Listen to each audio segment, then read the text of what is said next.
ప్రభుకు స్తోత్రములు కలుగును గాక.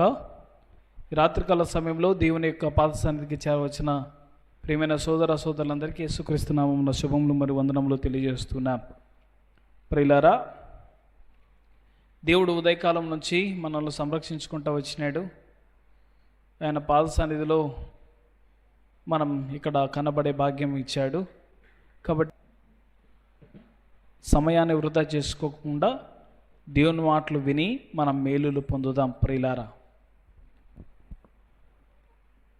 లూకా రాసిన సువార్త 12వ అధ్యాయం 16 వచనం నుండి మనం కొన్ని లేఖన వచనాలను మనం చదువుకుందాం.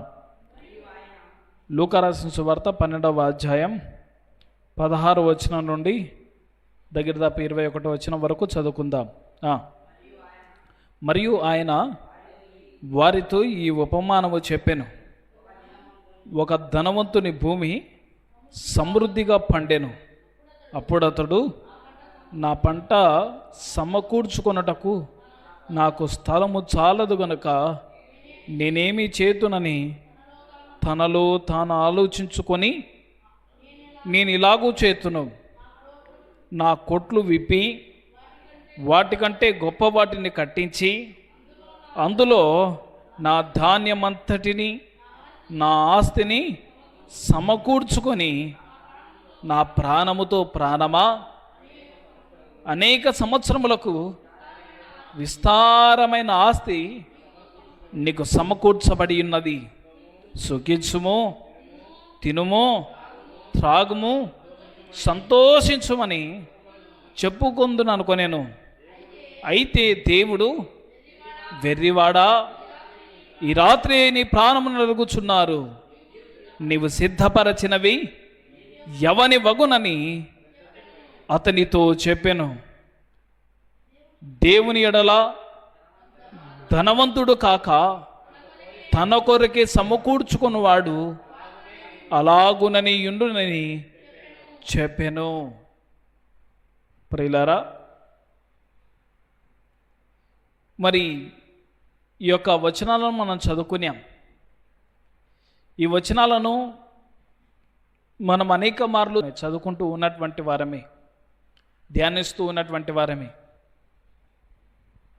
మరి ఈ వచనాల్లో ఒక వ్యక్తి మనకు కనబడతా ఉన్నాడు కదా.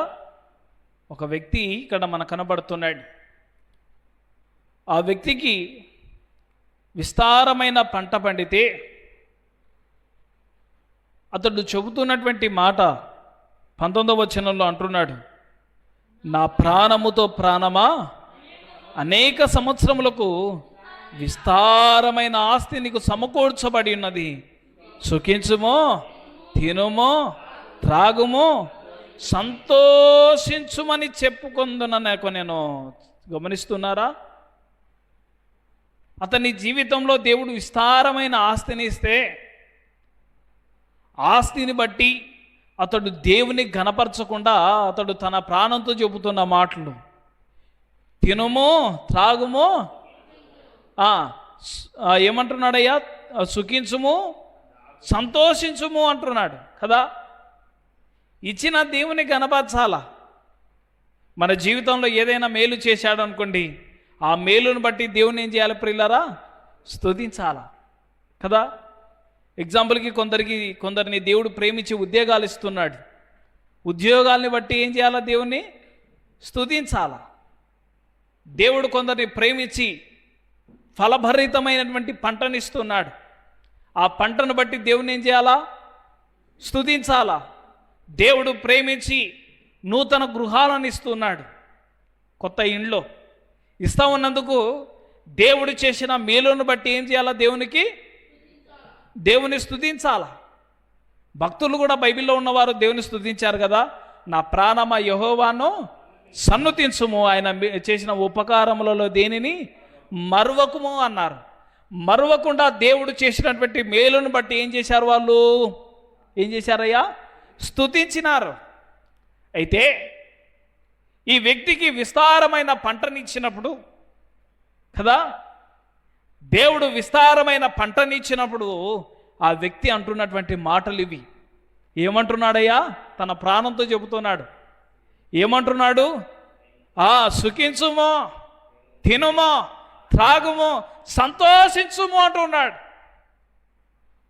వీటిలో సంతోషం ఉందనేసి ఈ ధనవంతుడు అనుకుంటున్నాడు. నిజంగా తినడంలో తాగడంలో సంతోషం ఉంటుందయ్యా? ఉంటుందా? త్రాగుడు ప్రజలకు అవమానము తెచ్చును. అది మనుషుల జీవితాలకు మేలైనది కాదు. దానివల్ల నష్టమేముంది? మనం గడిచినటువంటి దినాల్లో మనం జ్ఞాపకం చేసుకున్నా. అయితే ఈ ధనవంతుడు దీన్ని బట్టి సంతోషిస్తున్నాడు. వాస్తవానికి దేవుడు దేనిని బట్టి సంతోషించాలో దైవ గ్రంథంలో వ్రాశాడు ఆ సంగతులు. మానవుడు దేవుని సంగతులను పరిశోధించడం లేదు, దేవుని సంగతులను మనసున పెట్టుకోవడం లేదు, దేవుని సంగతులను నెమరు వేసుకోవడం లేదు. చదివితే దేవుని వాక్యాన్ని వింటే దేవుడు అనేకమైన మాటలు పంచుకుంటాడు. అయితే ఈ రాత్రికాల సమయంలో దేంట్లో సుఖించాలా, దేంట్లో సంతోషించాలా, దేంట్లో మనము సంతోషించాలా అనేది ఈ రాత్రికాల సమయంలో చిన్న అంశం మనం ధ్యానం చేసుకొని మనం ముందుకు వెళ్దాం. చూద్దాము 16వ కీర్తన 11వ చరణం. 16వ కీర్తన 11వ చరణం చదువుదామయ్యా. జీవ మార్గమును నీవు నాకు తెలియజేసేదవు, నీ సన్నిధిని సంపూర్ణ సంతోషము కలదు, నీ కుడి చేతిలో నిత్యము సుఖములు కలవు. కదా, దేంట్లో ఉందయ్యా సంతోషం? భక్తుడు చెబుతున్నాడు. ఎవరు చెబుతున్నారు ఈ మాటలు? పాటగా ఎవరు పాడుతున్నారు అంటే ఈ 16వ చరణం పైన వ్రాయబడింది. దావీదు రాసినది ఇది. దావీదుకు ఉన్నటువంటి అధికారం మనకు తెలుసు. అతడు ఒక దేశానికి ఆయన రాజు. మన పరిభాషలు చెప్పుకోవాలంటే అన్ని అందాలు కలిగిన వాడు కదా, అంతే కదయ్యా? అన్ని అందాలు కలిగిన వాడు ఎవరు? దావీదు. దావీదు దగ్గర ఎంతోమంది పనివారు ఉన్నారు, ఎంతో పొలం ఉంది కదా, ఎంతోమంది సైనికులు ఉన్నారు, ఎంతో వెండి బంగారములు విస్తారమైనటువంటివి ఎన్నో ఉన్నాయి. ద్రాక్ష తోటలు, ఆహ్లాదకరమైనవి ఎన్నో, ఇంకా విలాసవంతమైనవి. అయితే భక్తుడు ఈ రాజు వాటిలో ఉందని సంతోషం చెప్పలేదు, కానీ ఏమిట్లో ఉందని సంతోషం చెబుతున్నాడు. చదువుదాం మరొకసారి ఆ మాట. చదవండి అయ్యా. 16-11. జీవ మార్గమును నీవు నాకు తెలియజేసేదవు, నీ సన్నిధిని సంపూర్ణ సంతోషము గలదు. ఏమిట్లో ఉందయ్యా సంతోషం? భక్తుడు దావీదు చెప్పినట్లుగా ఏమిట్లో ఉంది? దేవుని సన్నిధిలో. ఏమిట్లో ఉందయ్యా? దేవుని సన్నిధిలో సంతోషం ఉంది. అయితే నీవు దేవుని సన్నిధికి వస్తున్నావా? దేవుని సన్నిధికి రావడానికి నువ్వు సిద్ధపడుతున్నావా? కదా, యాటికన్నా పెళ్ళికి పోవాలంటే మనం సిద్ధపడతాం ముందుగానే, ఒక రోజు ముందుగానే కదయ్యా. లేకపోతే బ్యాంకుకు పోవాలనుకోండి, బ్యాంకు టైంకల్లా సిద్ధపడతాం. లేకపోతే ఒక బస్సు ఎక్కి ప్రయాణం చేయాలనుకోండి, సమయానుకూలంగా కదా, సమయం మీరితే ఒక ట్రైన్ జర్నీకి పోవాలనుకోండి, ట్రయానికి ఉండాలా. లేకపోతే ఏమవుతుంది? అవి జారిపోతాయి, మిస్ అయిపోయినప్పుడు ఏమవుతారు మనుషులు? ఇబ్బంది పడతారు కదా, ఇబ్బంది పడతారు. కొన్ని గంటల సమయాన్ని వెచ్చించాల్సింది వస్తుంది అనవసరంగా, అందుకే సిద్ధపడతారు. అట్లాగా దేవుని సన్నిధిలో ఉన్నటువంటి సంతోషాన్ని అనుభవించడానికి కూడా మనం ఏం చేయాలా? సిద్ధపడాలా. ఏం చేయాలా ప్రియులారా? సిద్ధపాటు కలిగి ఉండాలండి. దేవుని మందిరానికి రావడానికి ఒక సిద్ధపాటు ఉండాలా. ఏమయ్యా అర్థమవుతున్నాయి ఈ మాటలు? ఏమా అర్థమవుతున్నాయి ఈ మాటలు? ఎందుకు దేవుని మందిరానికి రావడానికి సిద్ధపాటు కలిగి ఉండాలంటే మనం ఎప్పుడు జ్ఞాపకం చేసుకుంటూ ఉంటాం, మనకందరికీ కంఠస్థమైంది ఈ వాక్యం. దేవుని సన్నిధిలో ఒక దినము గడుపుట 1000 దినముల కంటే శ్రేష్టం. ఒక్క దినం పోగొట్టుకున్నామంటే 1000 దినాల ఆ గొప్ప మేలును, ఆ శ్రేష్టత్వాన్ని పొందినట్లా కోల్పోయినట్లా? కోల్పోయినట్లే కదయ్యా అమ్మా, కోల్పోయినట్లే కదమ్మా. కాబట్టి దేవుని సన్నిధిలో కనబడడానికి సిద్ధపడాలా. ఎందుకంటే దేవుడు మనతో మాట్లాడతాడు. యేసు ప్రభు ఒకానొక ఇంటికి పోయినప్పుడు ఇద్దరు స్త్రీలు ప్రభువుని చేర్చుకున్నారు, మార్తా మరియా. మార్తా విస్తారమైన పని పెట్టుకుంది, మరియము దేవుని పాదాల దగ్గర కూర్చొని దేవుని మాటలు వింటా ఉంది. అక్కడ ప్రభువు చెప్పిన మాట మనకందరికీ తెలుసు, అందరికీ తెలుసు. ఏమన్నాడయ్యా ఆయన ప్రభు? మార్తా మార్తాన్ని విస్తారమైన పని పెట్టుకొని తొందరపడుచున్నావు, అవసరమైనది ఒకటే. అదే దేవుని గురించినటువంటి మాటలు, బోధ. అది ఉంటే అన్నీ ఉన్నట్లేనండి. ఎందుకంటే మన ప్రభువులో ఏమైనా కొరతగా ఉన్నవాడయ్యా? బుద్ధి, జ్ఞానము, సర్వ సంపదలు ఆయనలో ఉన్నాయి. అందుకే ఆయన అన్నాడు, నేను ఉన్నవాడను, నేను అనువాడను అన్నాడు. కాబట్టి ఇట్టి ప్రభు సన్నిధిలో ఏముందయ్యా? ఏముంది చెప్పాలయ్యా? ఏముంది? సంతోషం ఉంది. మొట్టమొదటి మాట, ఆయన సన్నిధిలో ఏముంది? సంతోషం ఉంది. రెండవ మాటగా చదువుదాం. 40వ కీర్తన 8వ చరణం. 40వ కీర్తన 8వ చరణం. ప్రియులారా, నా దేవా, నీ చిత్తము నెరవేర్చుట నాకు సంతోషము, నీ ధర్మశాస్త్రము నా ఆంతర్యములోనున్నది. చాలు. ఇక్కడ భక్తుడు దేంట్లో సంతోషం ఉందని చెబుతున్నాడు? చెప్పండి అయ్యా, విన్నాం కదా? చెప్పండమ్మా, విన్నాం కదా? భక్తుడు దేంట్లో సంతోషం ఉందని చెబుతున్నాడు? దేవుని చిత్తము నెరవేర్చడంలో. చెప్పండమ్మా, దేవుని సన్నిధిలో దేవుని చిత్తం నెరవేర్చడంలో సంతోషం ఉంది. నిజమే కదా? దేవుని సన్నిధిలో దేవుని చిత్తానుసారంగా నడుచుకోవడం ఆయనకు సంతోషం కలుగజేస్తుంది. మనకు కూడా సంతోషం కదా. ఈనాడు దేవునికి సంతోష పెట్టే విధంగా లేరు, వాళ్ళు కూడా ప్రభువుని బట్టి సంతోషించే విధంగా లేరు. కారణం ఏంటంటే మనుషులు కల్పించినటువంటి పద్ధతులు, మనుషులు కల్పించినటువంటి ఆలోచనలే హృదయాల్లో నాటుకుపోయి ఉన్నాయి. బైబిల్ వాక్యంలో రాయబడింది, ఆనాడు ఆది అపోస్తులు కదా, మూర్ఖులకు ఈ తరము వారికి వేరే ఏం చేశారు? రక్షణ పొందారు. కాబట్టినే దేవుని చిత్తమేదో తెలుసుకున్నారు, దేవుని వాక్య ప్రకారం నడుచుకున్నారు. అయితే మనకు లోకము కావాలి, దేవుడు కావాలి. లోకము కావాలి, దేవుడు కావాలి. ప్రభు అన్నాడు, నువ్వు వెచ్చగానైనా ఉండు, లేకపోతే చల్లగానైనా ఉండు. నులివెచ్చగా ఉంటే నా నోట నుండి నిన్ను ఏం చేస్తానన్నాడు? ఉమ్మి వేస్తాడు. అట్టి స్థితికి దిగజారకూడదండి మనం. ప్రభు చేసిన కార్యం మన కన్నుల ఎదుట కనబడుతూనే ఉంటుంది, మెదులుతూనే ఉంటుంది. మన పాప పరిహారం కొరకై పరలోకం విడిచి లోకానికి వచ్చి ఆయన గాయపరచబడి మరణించి సమాధి చేయబడి 3వ దినముల లేఖనముల ప్రకారం తిరిగి లేచినాడు. కాబట్టి ఆలోచన చేయండి, ఆయన ఈ భూమి మీదకి వచ్చినప్పుడు ఎవరి చిత్తాన్ని నెరవేర్చాడు? తండ్రి చిత్తాన్నే నెరవేర్చాడు. నా తండ్రి పనుల మీద నేను ఉన్నానని చెప్పినాడు కదా. కాబట్టి మనం కూడా దేవుని చిత్త ప్రకారం నడుచుకుంటే మనలో కూడా ఏముంటుందయ్యా? సంతోషం ఉంటుంది కదా. దేవుడు చెప్పినట్లు నడుచుకుంటే మనలో కూడా సంతోషం ఉంటుంది. దేవుని చెప్పినట్టు నడుచుకోకపోతే సంతోషం ఉంటుందయ్యా? అమ్మా, దేవుడు గీసిన గీతలో ఉన్నంత వరకు సంతోషం, గీత దాటితే సంతోషం ఉంటుందా? ఉదాహరణకు మనకు ఆది కాండంలో ఆదాము అవ్వలే, దేవుడు తినవద్దని ఒక గీత గీశాడు. మంచి చెడ్డల తెలివిన వృక్ష ఫలములు కదా.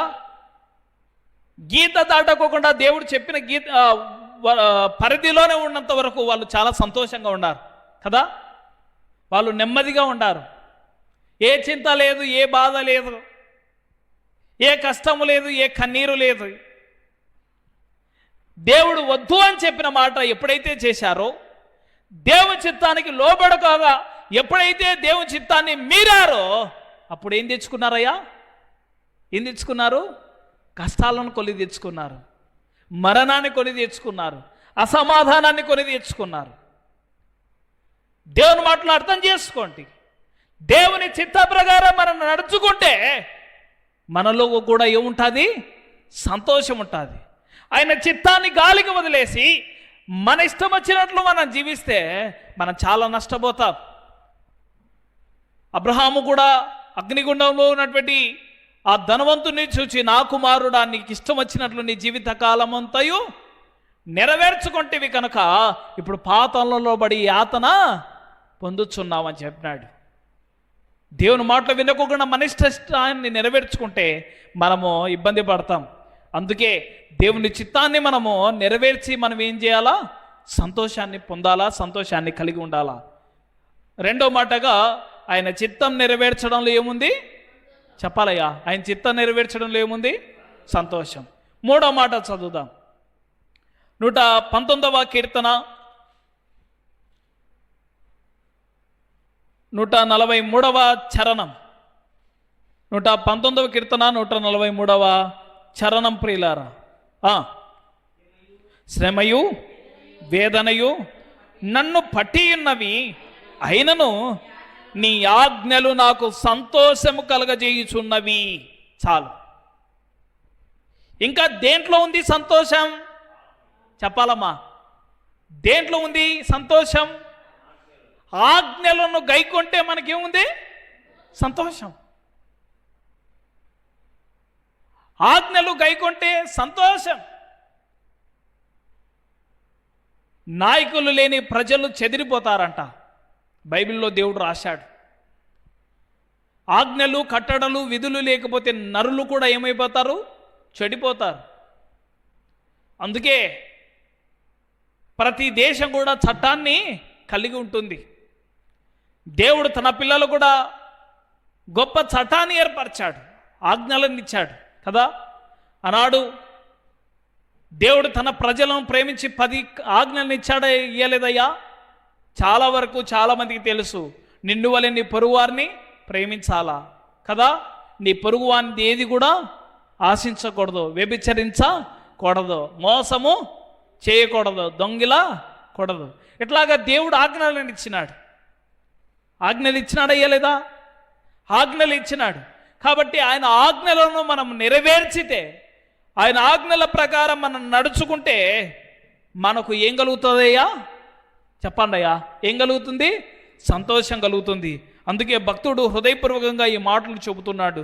శ్రమయు వేదనయు నన్ను పట్టి ఉన్నవి, అయినను నీ ఆజ్ఞలు నాకు సంతోషము కలగజేయుచున్నాయి అన్నాడు.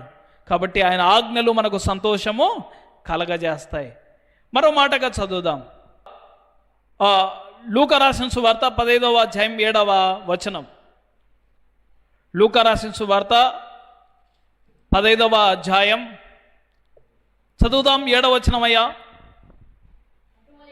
అటువలే మారు మనసు అక్కరలేని 99 మంది నీతిమంతుల విషయమై కలుగు సంతోషము కంటే మారు మనసు పొందు ఒక పాపి విషయమై పరలోకమందు ఎక్కువ సంతోషము కలుగును. చాలు. ఇంకా దేంట్లో సంతోషం ఉంది? మారు మనసు పొందితే. ఎవరు? పాపి. పాపులను రక్షించుటకు క్రీస్తు యేసు ఈ లోకమునకు వచ్చెను. ఈ వాక్యం నమ్మదగినదియు పూర్ణాంగీకారమునకు యోగ్యమునైనది అని బైబిల్ గ్రంథం చెబుతుందండి. పాపులను రక్షించడానికి యేసుక్రీస్తు ఈ లోకానికి వచ్చాడు. పాపుల కొరకై చనిపోయి సమాధి చేయబడి లేఖనముల ప్రకారమైన తిరిగి లేచినాడు. ఎవరైతే యేసుప్రభుని నమ్ముకుంటారో వారిని తన రక్తధారల చేత కడిగి ఆయన వారిని ఏం చేస్తాడు? పరిశుద్ధుడుగాను పవిత్రురాలుగాను చేస్తాడు. పరిశుద్ధుడుగాను పరిశుద్ధురాలుగాను చేస్తాడు. అయితే ఆయన యందు విశ్వాసం ఉంచేవారు ఏం పొందాలా? మారు మనసు పొందాలా. మారు మనసు అంటే ఏంది? ప్రశ్న. మారు మనసు అంటే ఏందయ్యా? మనసు మార్చుకోవడమే, అంతే. చాలా మంది మారు మనసు పొందండి ప్రభు అయినటువంటి యేసుక్రీస్తు వారు చెప్తారు ఆ సువార్తలోని, కాలము సంపూర్ణమైనది, దేవుని రాజ్యము సమీపించినది కనుక అందరూ అంతటా మారు మనసు పొంది సువార్తను నమ్ముడని యేసుక్రీస్తు వారు ప్రకటించినారు.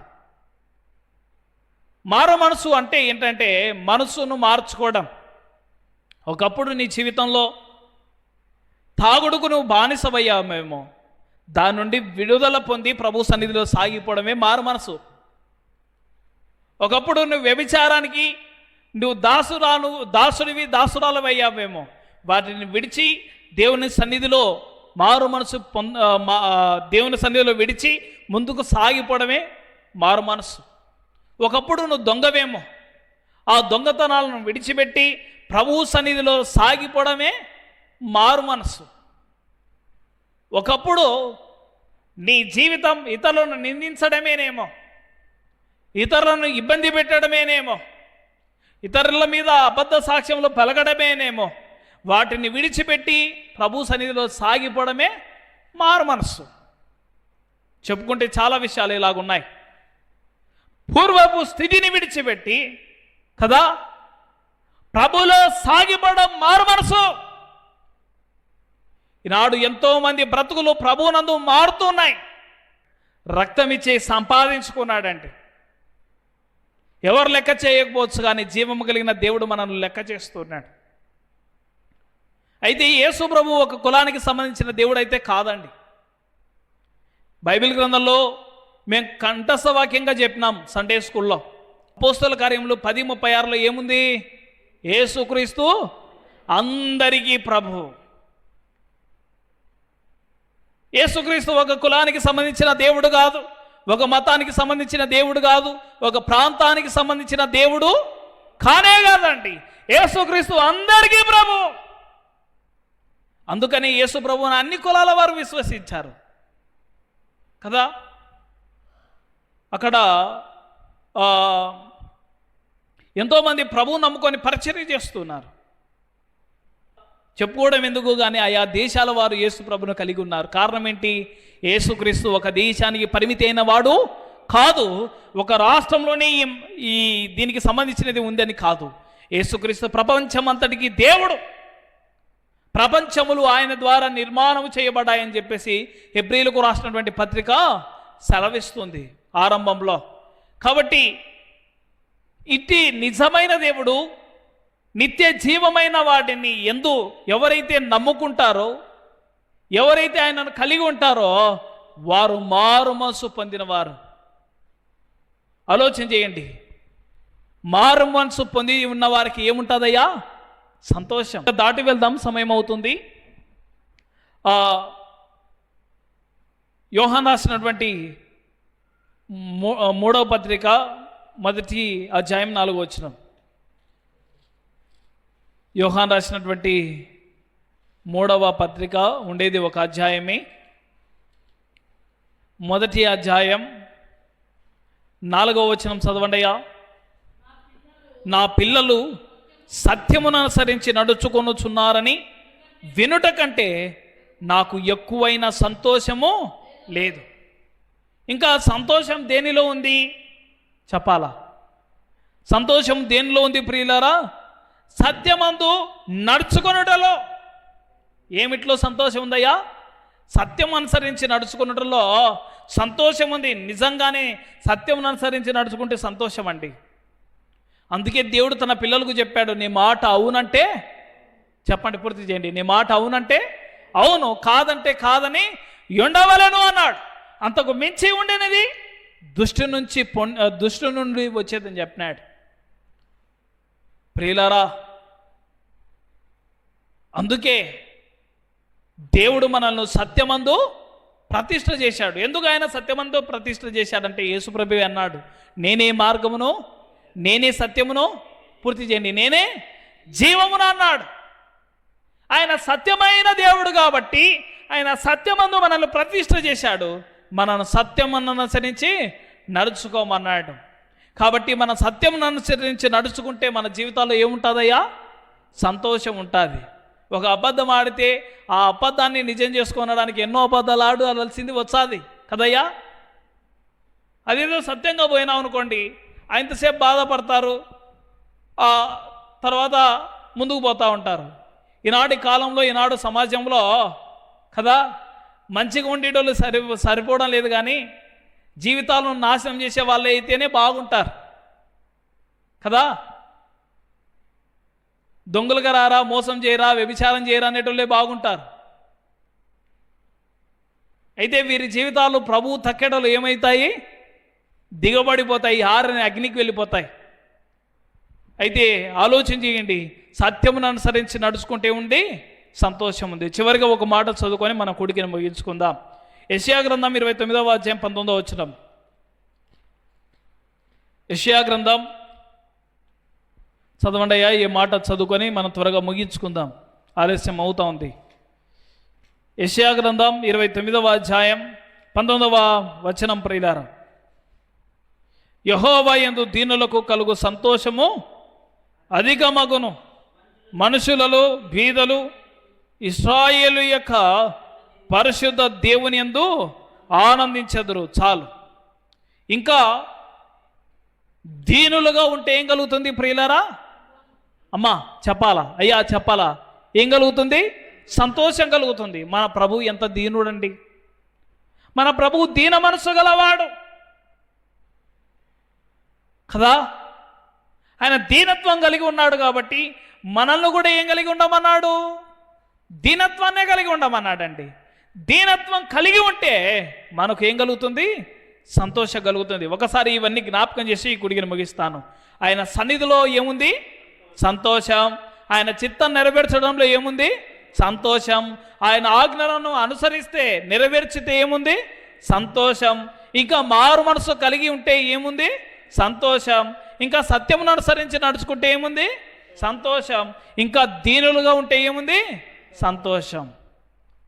మెయిన్ పాఠంలోకి వచ్చినట్లయితే, ధనవంతుడు అనేటువంటి వ్యక్తి పంట పండినప్పుడు నా ప్రాణంతో ప్రాణమా సుఖించుము, త్రాగుము, తినుము అని చెప్పినాడు. దీంట్లో సంతోషం ఉంది అనుకున్నాడు. కానీ ప్రభు అంటున్నటువంటి మాట ఏందయ్యా అక్కడ? ఈ రాత్రి నీ ప్రాణమును అడుగుచున్నాను, నువ్వు సంపాదించుకున్నవన్నీ ఎవరి వగును అన్నాడండి. వీటిలో సంతోషిస్తే ఆరని అగ్ని నీ కొరకు పంచి ఉన్నది. అయితే దేంట్లో సంతోషించాలంటే ఇంతవరకు మనం చదువుకున్నాం. ఇంకా కూడా దేవుడు మీతో మాట్లాడాలంటే దేవుని వాక్యాన్ని చదవండి. శ్రేష్టమైన సంగతులను ప్రభు మీకు తెలియజేస్తాడు. దేవుడు తన మాటలు మన కొరకై దీవించును గాక. ప్రార్థన చేసుకొని ఆయన సన్నిధిలోంచి చెదరు వెళ్దాం. ప్రేమ నమ్మకము కలిగిన మా ప్రియ పరలోకపు తండ్రి, మహాపరిశుద్ధుడా, స్తోత్రాలు. ఈ రాత్రికాల సమయంలో మమ్మల్ని ప్రేమించి మేము దేనిలో సంతోషించాలో మీరు మాట్లాడినందుకై స్తోత్రాలు. మీ వాక్య ప్రకారం నడుచుకొని నేను మేము సంతోషం కలిగి ఉండునట్లు, మిమ్మల్ని కూడా సంతోషింపజేయవారుగా మేము ఉండునట్లు మీరే సహాయం చేయండి. ఈ రాత్రికాల సమయంలో మీరు మాకు తోడై ఉండండి. మీ సన్నిధిలోంచి చదివి వెళ్తున్నాం. ఈ సమయంలో మీ మెండైన దీవులతో మీరు మమ్మల్ని పంపండి. మీ చిత్తమైతే రేపటి దినాన ఈ విధంగా కలుసుకొని మరొకసారి మిమ్మల్ని గంభీరంగా స్తుతించడానికి సహాయము చేయమని మా ప్రభువును మా రక్షకుడైన యేసుక్రీస్తు నామమున ప్రార్థించి అడిగి వేడుకొంచున్నాము తండ్రి. ఆమేన్. ఇంతటితో కూడికి ముగించబడింది. అందరికీ వందనాలు ప్రియులారా.